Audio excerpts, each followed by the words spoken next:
అరుణాచలంలో మొట్టమొదటిసారి గిరి ప్రదక్షిణ ఎవరు చేశారో మీకు తెలుసా?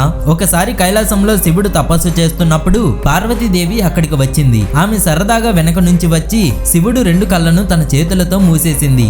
దాంతో విశ్వమంతా ఒక్కసారిగా చీకటి అయిపోయింది. వెంటనే దేవతలందరూ భయంతో శివుడిని ప్రార్థించారు. వారి ప్రార్థనలతో పరమేశ్వరుడు కళ్ళు తెరిచాడు. కానీ ఆయన కోపంతో పార్వతీదేవితో ఇలా అన్నాడు: నీ ఆట పట్టించే తనం వల్ల బ్రహ్మ సృష్టికి విఘాంతం కలిగి కొన్ని క్షణాల పాటు లోకమంతా అంధకారంలోకి వెళ్ళిపోయింది.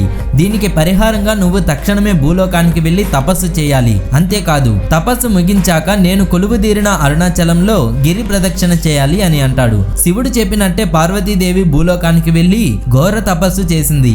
ఆ తర్వాత అరుణగిరి చుట్టూ ప్రదక్షిణ చేసింది.